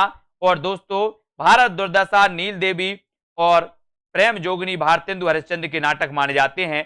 अगला क्वेश्चन आपकी स्क्रीन पर है, सुख सागर की रचना किसने की, बताइए। सदल मिश्र ने की, लल्लू लाल, इंसा अल्लाह खां या फिर सदा सुखलाल ने। दोस्तों ये तो आपको पता ही है, हाँ बिल्कुल, बहुत बढ़िया। ये जो रणधीर प्रेम मोहिनी है, ये दोस्तों प्रथम दुखांत नाटक माना जाता है। आपसे कभी पूछा जाए कि हिंदी का प्रथम दुखांत नाटक कौन सा है, तो आपको बताना श्रीनिवास दास का रणधीर प्रेम मोहिनी। Very good. सुख सागर की रचना किसने की, बताइए। सदल मिश्र ने, लल्लू लाल ने, इंसा अल्लाह खां या फिर सदा सुखलाल ने सुख सागर की रचना। और बोले सर सुख सागर की रचना सुख सागर और सदा सुखलाल, सुखलाल, ठीक है। भारतेंदु पूर्व हिंदी गद्य के 4 और नायकों की निम्नलिखित रचनाएं हैं, जिसमें सुख सागर, है ना, मुंशी सदा सुखलाल ने लिखा। इंसा अल्लाह खां, जिसे उदयभान चरित भी कहा जाता है, इस इंसा अल्लाह खां को रानी केतकी की कहानी, है ना, याद रख लेना। इनकी दोस्तों सॉरी, रानी केतकी की कहानी को उदयभान चरित कहा जाता है, इंसा अल्लाह खां की रचना है, याद रख लेना। और नासी केतुपाख्यान सदल मिश्र और प्रेम सागर लल्लू लाल की रचना मानी जाती है। अगला क्वेश्चन आपका दोस्तों, कविता रत्नाकर शब्द किस कवि के साथ जुड़ा। रत्नाकर शब्द बताना किस कवि के साथ जुड़ा है, हरिश्चंद्र के साथ, जगन्नाथ या फिर वद्री नारायण या भिखारी दास के साथ। सभी लोग लाइक जरूर कर देना अपने मित्र, और दोस्तों सभी अपने शेयर जरूर कर दिया करो अपने साथियों तक, है ना। रत्नाकर शब्द किस कवि के साथ जुड़ा है, इसका उत्तर आपको चयन करना है। और अपन ने कई बार पढ़ा है कि सर जगन्नाथ दास रत्नाकर, रत्नाकर, इसको याद रखेंगे, जगन्नाथ दास रत्नाकर, है ना। बी नंबर आपका बिल्कुल सही हो जाएगा। रत्नाकर उपाधि ब्रज भाषा के प्रसिद्ध कवि जगन्नाथ के साथ जुड़ा, जबकि भारतेंदु हरिश्चंद्र की उपाधि थी और प्रेमघन बद्रीनारायण चौधरी प्रेमघन, है ना, इसको याद रख लेना। भारतेंदु हरिश्चंद्र की उपाधि, प्रेमघन बद्रीनारायण चौधरी प्रेमघन की उपाधि थी, है ना, इनको याद रखेंगे। अब यहां पर आपको चयन करना है जगत सच्चाई सार। जगत सच्चाई सार के लेखक कौन है, जगत सच्चाई सार के लेखक आपको चयन करना है, बताइए। नाथुराम शर्मा शंकर हैं या फिर देवी दत्त शुक्ल हैं, श्रीधर पाठक हैं या फिर प्रियंका यादव जी, इनमें से कोई नहीं है, बताइए सुमन जी। ऐसे कौन से साथी हैं जिन्होंने अभी तक सेल्फ स्टडी क्लासेस का ऐप डाउनलोड नहीं किया है। ऐप डाउनलोड करें दोस्तों, मस्ती से पढ़ते रहें। जगत सच्चाई सार कविता के रचयिता कौन माने जाते हैं, इसका उत्तर आपको बताना है। और जगत सच्चाई सार श्रीधर पाठक, किसकी रचना है ये, श्रीधर पाठक की है। और सी नंबर जगत सच्चाई सार की कविता श्रीधर पाठक आपका बिल्कुल सही हो जाएगा। जगत सच्चाई सार, काश्मीर सुषमा, देहरादून, भारत गीत आदि द्विवेदी युग के स्वतंत्रतावादी कवि श्रीधर पाठक की रचना है, इनको याद रख लेना दोस्तों, ठीक है। और यहां पर आपको बताना है कि प्रयाग रामागमन के लेखक कौन है। प्रयाग रामागमन के लेखक कौन है, बालकृष्ण भट्ट या फिर प्रताप नारायण मिश्र, प्रेमघन या इनमें से कोई नहीं। प्रयाग रामागमन के लेखक कौन माने जाते हैं, 43 का आंसर आपको चयन करना है। और प्रयाग रामागमन, प्रयाग रामागमन, और राइट आंसर आपका चला जाता है दोस्तों कहां, प्रेमघन, है ना। प्रयाग रामागमन के जो लेखक हैं वो हैं प्रेमघन, और सी नंबर आपका बिल्कुल सही है ना। प्रेमघन के बारे में अपन ने देखा था कि सर प्रेमघन का जन्म हुआ था 1855 में, ठीक है, यही पढ़ा था ना अपन ने। 1850 में किसका हुआ था, भारतेंदु जी का। 1856 में किसका हुआ, प्रताप नारायण मिश्र का, ठीक है, 1856। 1857 में किसका हुआ, जगमोहन का, जगमोहन दास, है ना, ये याद रख लेना। 1850 भारतेंदु, और 1844 में किसका हुआ, बालकृष्ण भट्ट, है ना। 44, बोले बाल को चबा लो, है ना, कई कई बोलते ना कि सर बाल बहुत अच्छे हैं, बोले चबा लो तो, है ना, चबा तो क्या हो जाएगा, 44, 44, है ना। 44 में बालकृष्ण भट्ट, 1850 में भारतेंदु हरिश्चंद्र, 1855 में बद्रीनारायण चौधरी प्रेमघन, है ना। 1856 में प्रताप नारायण मिश्र, 1857 में जगमोहन, ये आपको याद करना है, ये क्रमबद्ध पूछा जाता है हमेशा, इसको याद रख लेना है दोस्तों, ठीक है। अब यहां पर आते हैं, अगला क्वेश्चन यहां पर पढ़ते हैं, इसके बारे में देखते हैं। प्रेमघन जी के भारतेंदु मंडल के साहित्यकार बद्रीनारायण चौधरी प्रेमघन ने भारतेंदु की भांति पद्य एवं गद्य दोनों में विपुल साहित्य रचना की। प्रयाग रामागमन, भारत सौभाग्य, जीर्ण जनपद, आनंद अरुणोदय, हार्दिक हर्षादर्श, मयंक महिमा, अलौकिक लीला, वर्षा बिंदु, ये भी आपको याद रख लेना है, ठीक है। और आर्याभिनंदन, स्वागत आदि प्रेमघन की प्रमुख रचनाएं हैं। प्रेमघन ने दोस्तों मासिक पत्रिका आनंद कादम्बिनी तथा दोस्तों हाँ साप्ताहिक पत्रिका नागरी नीरद का संपादन किया था। आनंद कादम्बिनी और नागरी नीरद, बोले सर नगर में आनंद का प्रेम है ना, याद रख लेना, प्रेममय आनंद है, नगर में प्रेममय आनंद है, तो नगर से नागरी नीरद है ना, आनंद से आनंद कादम्बिनी, प्रेम से प्रेमघन द्वारा संपादित मानी जाती हैं, याद रख लेना बिल्कुल। अंबिका दत्त व्यास का 1858, ये भी याद रख लेना, अंबिका दत्त व्यास 58 है ना, याद रखो। कली कौतिक रूपक के लेखक कौन है? कली कौतिक रूपक के लेखक आपको चयन करना है, प्रेमघन है, प्रताप नारायण मिश्र है, बालकन भट्ट हैं, या फिर इनमें से कोई नहीं। कली कौतुक रूपक के लेखक कौन माने जाते हैं? कली कौतुक। अब मैंने आपको याद भी करवाया था कि कली का प्रताप होता है, कली है ना, अपन देखते बोले सर फूल में कली खिली है, कली, और कली का बहुत प्रताप है ना, तो कली कौतुक के रचनाकार प्रताप नारायण मिश्र, क्योंकि प्रताप तो कली का ही है, और बी नंबर प्रताप नारायण मिश्र आपका सही हो जाता है। कली कौतुक नामक रूपक के लेखक भारतेंदु मंडल के लेखक प्रताप नारायण मिश्र है ना, ये माने जाते हैं दोस्तों। जुआरी खुआरी, कली प्रभाव, हटी हमीर, गो संकट, संगीत शाकुंतल आदि प्रताप नारायण मिश्र ब्राह्मण नामक पत्रिका के संपादक थे। ब्राह्मण के क्या थे? प्रताप नारायण मिश्र। बोले सर ब्राह्मणों का बहुत प्रताप है, ब्राह्मणों का पूजा पाठ में बहुत प्रताप होता है ना, अपन ने देखा है ब्राह्मणों का प्रताप होता है, इसलिए ब्राह्मण पत्रिका के संपादक कौन है? प्रताप नारायण मिश्र है ना। हिंदी प्रदीप के संपादक कौन थे? बालकृष्ण भट्ट। आनंद कादम्बिनी और नागरी नीरद के कौन थे? तो आनंद कादम्बिनी और नागरी नीरद के कौन थे? प्रेमघन। इनको अपन को याद रख लेना है। 19वीं सदी के नव जागरण के दौरान किस पत्रिका ने हिंदी गद्य के विकास में योगदान दिया? 19वीं शताब्दी बताना है, 4 विकल्प हैं, 4 में से आपको चयन करना है, क्या राइट आंसर हो जाएगा? 19वीं सदी के नव जागरण के दौरान किस पत्रिका ने हिंदी गद्य के विकास में योगदान दिया? तो वो पत्रिका कौन सी थी? ये 4 विकल्प हैं हिंदी गद्य के विकास में, आपसे बोला गया जीतू जी, और यहां पर आपका बिल्कुल सही आंसर हो जाएगा कवि बचन सुधा। कवि बचन सुधा, ये ए नंबर आपका बिल्कुल सही है, जो आपने बिल्कुल सही बताया। 19वीं सदी के जागरण के दौरान हिंदी गद्य के विकास में भारतेंदु हरिश्चंद्र द्वारा संपादित मासिक पत्रिका है ना कवि बचन सुधा, जिसका प्रकाशन हुआ था 1868 में है ना, ये अपन ने पढ़े थे 1868 में दोस्तों। कवि बचन सुधा, हरिश्चंद्र मैगजीन 1873, बाला बोधनी 1874, ये सभी मानी जाती हैं। अब यहां पर आपको बताना है कि 19वीं सदी में खड़ी बोली हिंदी के विकास में हिंदी के अस्तित्व की लड़ाई लड़ने वाले रचनाकार कौन माने जाते हैं? बहुत बढ़िया प्रश्न, प्रश्न क्रमांक 46 का आंसर आपको चयन करना है। उत्तर क्या हो जाएगा? निम्न में से 19वीं सदी में खड़ी बोली हिंदी के विकास में हिंदी के अस्तित्व की लड़ाई लड़ने वाले रचनाकार कौन है? हिंदी के अस्तित्व के लिए किसने लड़ाई लड़ी थी, वो रचनाकार आपको बताना है। और प्रश्न क्रमांक 46 में, और 46 में सभी लोग लाइक जरूर कर देना, अपने मित्रों तक जरूर शेयर करें दोस्तों इस सेशन को। और राजा शिव प्रसाद सितारे हिंद, यानी आपका उत्तर सी बिल्कुल सही हो जाता है, ठीक है। ये दोस्तों अस्तित्व की लड़ाई लड़ने वाले थे राजा शिव प्रसाद सितारे हिंद है ना। 19वीं सदी में खड़ी बोली हिंदी के विकास में हिंदी के अस्तित्व की लड़ाई लड़ने वालों में प्रमुख थे राजा शिव प्रसाद सितारे हिंद, यानी कि दोस्तों आपका उत्तर सी नंबर बिल्कुल सही है। अगला क्वेश्चन आपकी स्क्रीन पर है, हिंदी नई चाल में ढली यह घोषणा किसने की? बताइए। प्रश्न क्रमांक 47 है ना। इन्हें अंग्रेज सरकार ने सितारे हिंदी की क्या दी थी दोस्तों? उपाधि दी थी, और भारतेंदु जी को भारतेंदु की उपाधि दी गई थी। बताइए हिंदी नई चाल में ढली है ना, और ये दोस्तों यह घोषणा किसने की थी? भारतेंदु जी ने है ना, या फिर बाल मुकुंद गुप्त ने 1873, अपन बताते ना कि 1873 में हिंदी नई चाल में ढली, 1873 में, ठीक है। तो हिंदी नई चाल में ढली ये जो घोषणा की थी, वो घोषणा किसने की थी?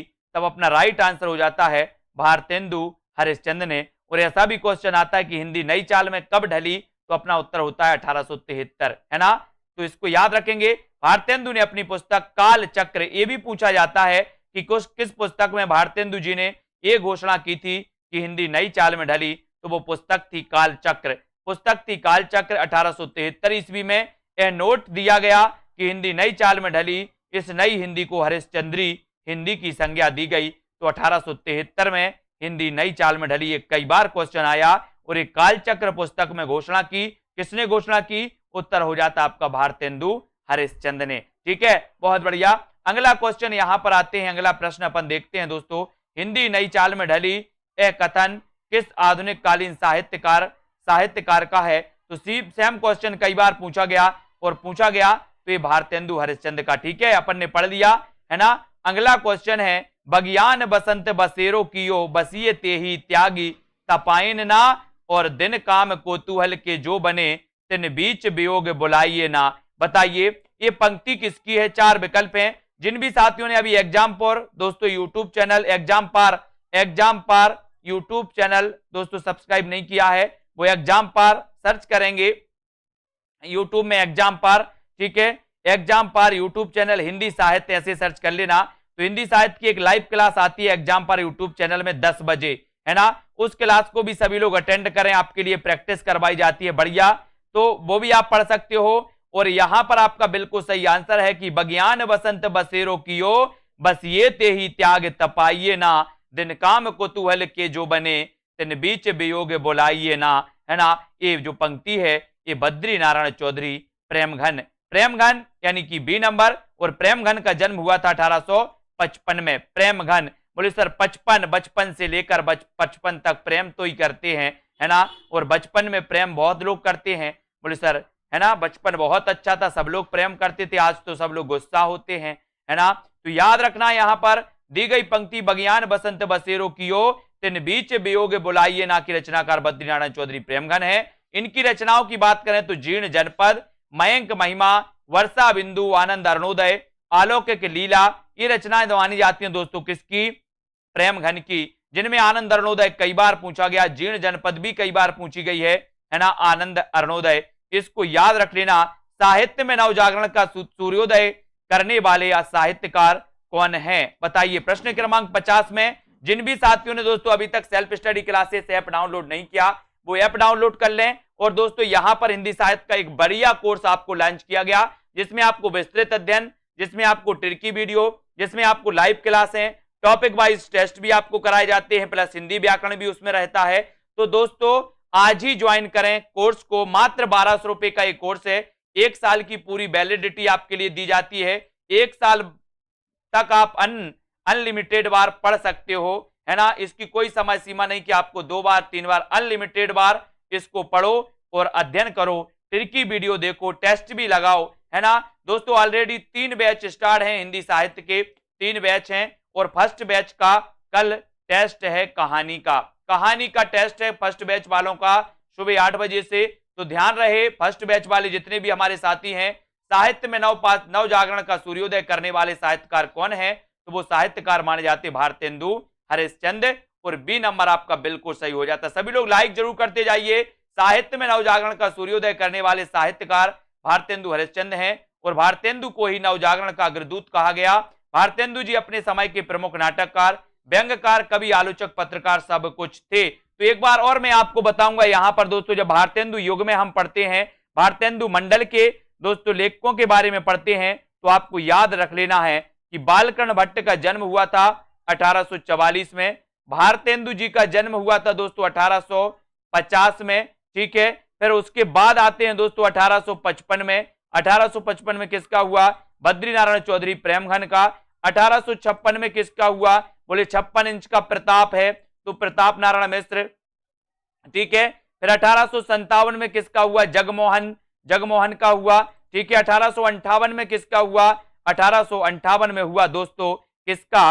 1858 में हुआ वह अंबिका दत्त व्यास, है ना, अंबिका दत्त व्यास का, तो ये याद रख लेना। और 1865 में राधा कृष्ण दास का। तो इस प्रकार से ये दोस्तों अपने भारतेंदु मंडल के पूरे कवि थे, इनको अपन ने याद कर लिया। बालकर्ण भट्ट, भारतेंदु, है ना, और दोस्तों प्रेमघन, प्रताप नारायण मिश्र, जगमोहन और अंबिका दत्त व्यास, और दोस्तों 1865 में राधा कृष्ण दास। ये आपको क्रमबद्ध पूछा जाता है और यहीं से आपसे पूछा जाता है कि निम्न में से बताइए कौन सा ऐसा कवि है जो भारतेंदु मंडल का कवि नहीं था या फिर था। तो भारतेंदु मंडल के कवि बालकर्ण भट्ट, है ना, भारतेंदु हरिश्चंद्र, ठीक है, प्रताप नारायण मिश्र, और दोस्तों बद्री नारायण चौधरी प्रेमघन, जगमोहन, अंबिका दत्त व्यास और राधा कृष्ण दास। ये आपको याद रख लेना है। दोस्तों बहुत सारे स्टूडेंट को ऐप डाउनलोड नहीं करते बन रहा है या फिर कर भी लिया है तो कोर्स भी नहीं देख पा रहे हैं। तो मैं आज उनको बता दूं कि ये जो सेल्फ स्टडी क्लासेस इस प्रकार से जब आप प्ले स्टोर से करते हैं तो ये आपका वेल जो है आइकन उसमें लगा हुआ है ना। तो इस प्रकार से सेल्फ स्टडी क्लासेस आपको सर्च करना है और ऐसे आइकन में आपको ऐप मिलने वाला है, ठीक है। तो दोस्तों हम देखें कि प्ले स्टोर में आपको इस प्रकार से दिखेगा ये सेल्फ स्टडी क्लासेस, ठीक है। ये प्ले स्टोर में आपको सेल्फ स्टडी क्लासेस का ऐप दिखने वाला है, ठीक है। ये इमेज उसमें डली है, ये आइकन, ये लोगो उसमें डला है, ठीक है। अब दोस्तों इसको इंस्टॉल करना है, यहां से आप इंस्टॉल करेंगे, ठीक है। अब इंस्टॉल करेंगे तो वहां पर आपको नंबर मांगेगा, जीमेल नंबर मांगेगा, तो आपको ओटीपी आएगा, तो आप रजिस्टर करके आगे बढ़ेंगे।